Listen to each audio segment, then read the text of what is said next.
The image is indelible. A young man silhouetted against a dreary Midwestern sky, a worn trench coat pulled tight against the cold, and a single, defiant fist raised in a final gesture of victory and self-acceptance. In that instant, as simple minds, don't you forget about me, surged, John Bender, played by 25-year-old Judd Nelson, became more than just a character.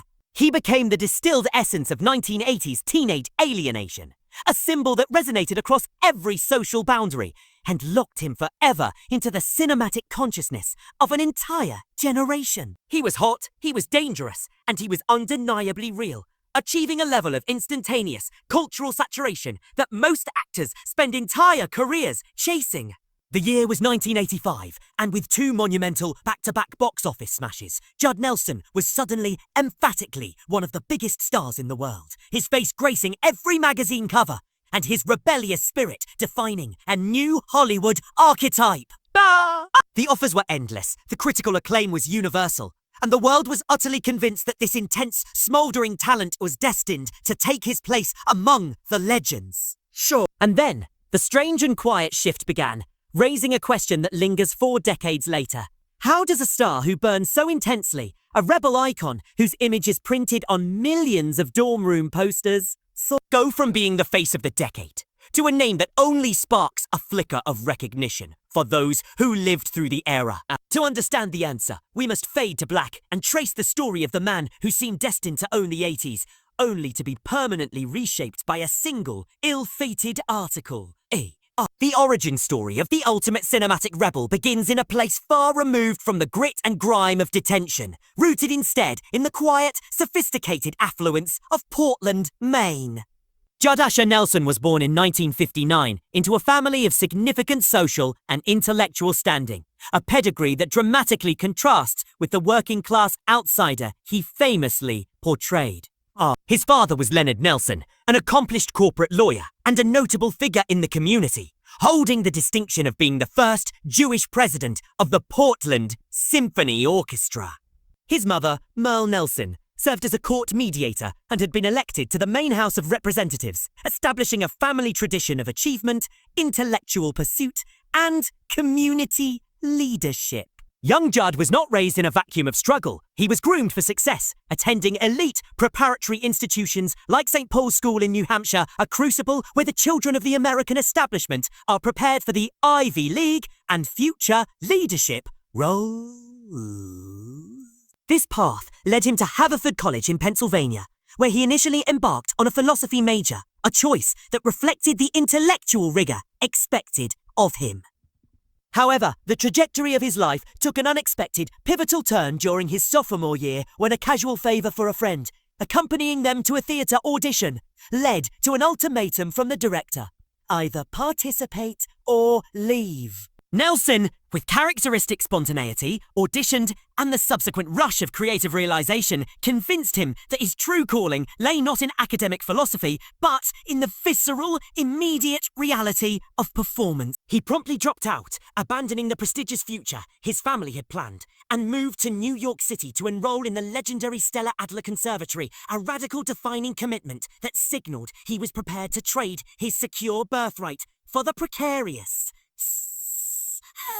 consuming life of an actor. After his formal training in method acting, which shaped his intense and interior approach to performance, Nelson began his ascent in the early 1980s. His first film role came in 1984's Making the Grade, where he played a street-smart hustler named Eddie Keaton, a performance that, while in a forgettable film, immediately showcased his unique brand of smouldering intensity. Unlike the clean-cut, typical leading men of the time, Nelson possessed a raw, almost threatening vulnerability that allowed him to pivot instantly from charm to genuine anger.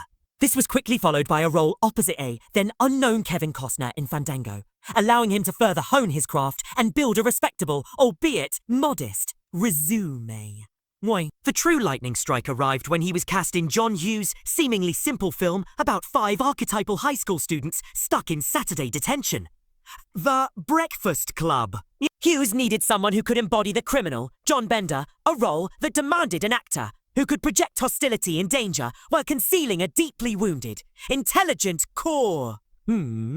Nelson's audition was reportedly electric, securing the part, but his commitment to the method on set almost cost him the role entirely. He deliberately remained in character between takes, continuing to verbally antagonize Molly Ringwald, who played the princess, Claire. This professional antagonism and refusal to break character infuriated Hughes, who was fiercely protective of Ringwald and found Nelson's intensity unprofessional, at one point threatening to fire him outright. It was only through the collective intervention and impassioned pleas of the other cast members that Hughes was convinced to keep Nelson, an act of solidarity that proved essential. For this unyielding commitment to the truth of the character is precisely what cemented Bender as an achingly real, dangerous and unforgettable icon. When The Breakfast Club premiered in February 1985, it exploded into a cultural phenomenon, quickly grossing over $50 million on a minuscule budget, becoming one of the most quotable and influential films of the decade. Nelson's final, silent, triumphant gesture, the fist pump, which he improvised on the day of shooting, became the visual shorthand for teenage rebellion across the globe. He had achieved instant, indelible stardom. The timing was perfect, as Nelson already had his second blockbuster queued up. Before The Breakfast Club even hit theatres, he was shooting St. Elmo's Fire, a film directed by Joel Schumacher that tracked the post-collegiate lives, loves and ambitions of 7 recent graduates in Washington, D.C. Here, Nelson played Alec Newberry, an ambitious, young, political staffer. Showcasing his range by switching from the working-class rage of Bender to the clean-cut status, obsessed anxiety of the professional class. The cast was a formidable ensemble, including Emilio Estevez, Rob Lowe, Demi Moore, and Ally Sheedy, several of whom had just finished shooting with Nelson on the Hughes set. When St. Elmo's Fire debuted just 5 months after The Breakfast Club, it was another massive success, cementing Nelson's status with 2 of the year's biggest hits and leading to his appearance in John Parr's chart-topping theme song music video. Man in Motion. At 25, he was on top of the world, a double threat with critical acclaim and commercial domination. Hollywood was completely at his command, and every major studio executive and agent wanted a piece of the rebellious new commodity. However, the rapid, overwhelming success and the instant camaraderie formed between these young actors proved to be a liability. The entire narrative of this exciting new generation shifted violently on June 10, 1985, when New York Magazine published a profile by journalist David Blum, originally intended to focus on Emilio Estevez. Blum spent a night drinking and partying with Estevez, Nelson, and Rob Lowe at the Hard Rock Cafe, and his subsequent article painted a devastatingly unflattering portrait. Titled Hollywood's Brat Pack, the piece described the actors not as talented artists, but as an entitled, unprofessional, and irresponsible roving band of famous young stars on the prowl for parties and women. Crucially, Blum singled out Nelson as the overrated one, a label that instantly became professional shrapnel, sticking to him like tar and permanently damaging his trajectory. The impact was immediate and catastrophic, fundamentally changing how the industry perceived the group. What had been seen as fresh, authentic, and exciting was overnight dismissed as frivolous, spoiled, and undeserved. Studios and agents, driven by panic, quickly discouraged Nelson and his peers from working together again, creating a chilling effect. The sense of collaboration and shared success was replaced with a kind of professional isolation, where being associated with the Brat Pack label became a career-limiting scarlet letter. Nelson, years later, confirmed the insidious nature of the blacklisting, noting, "Not only are we strongly encouraged not to work with each other again, but it was insinuated we might not want to be hanging out with these people," revealing the systemic pressure placed on him to abandon the genuine friendships he had formed. Despite the professional chill, Nelson refused to fade away, demonstrating the same refusal to surrender that characterized his most famous on-screen persona. He kept working, pivoting to voice acting, where he lent his distinctive voice to the fan-favorite Hot Rod and Rodimus Prime in The Transformers, the movie in 1986, establishing a connection with a new, enduring fan base. He also gained critical acclaim and a Golden Globe nomination for his compelling portrayal of Joe Hunt in the 1987 TV miniseries Billionaire Boys Club.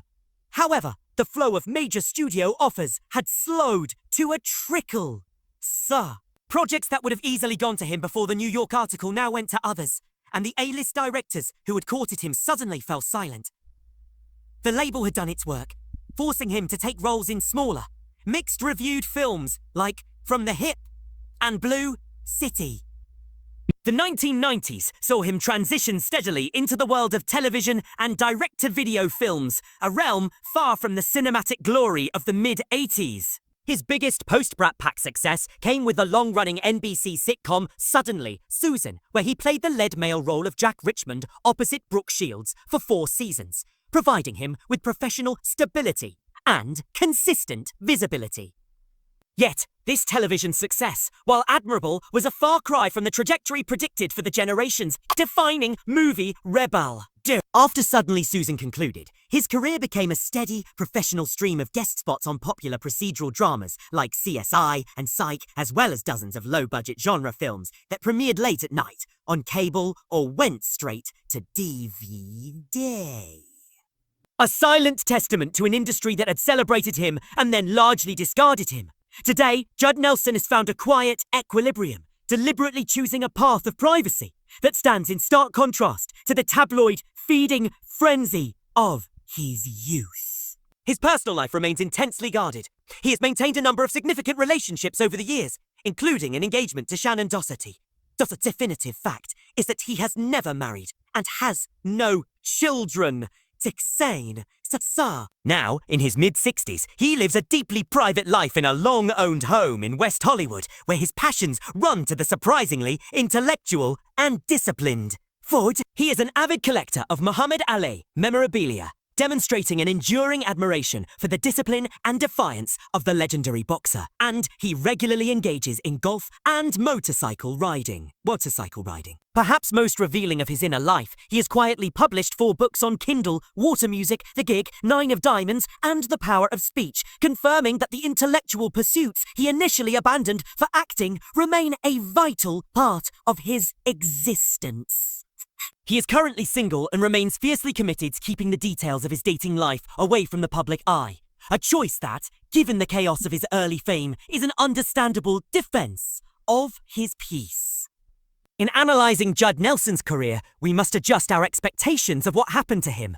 We were conditioned to expect decades of A-list dominance, a path followed by only a handful of actors. Instead, Nelson achieved something rarer and perhaps more meaningful. He secured one perfect, permanent, lightning-in-a-bottle moment. He created John Bender, a character that, 4 decades on, is still being discovered and championed by new generations of T.O.s. His performance is a fixed, enduring part of cinema history, an icon who will outlive the fleeting fame that briefly defined him. While his career may not have followed the Hollywood script, his legacy is permanent, a lasting triumph that confirms the rebel spirit of John Bender. And Judd Nelson was never truly extinguished. And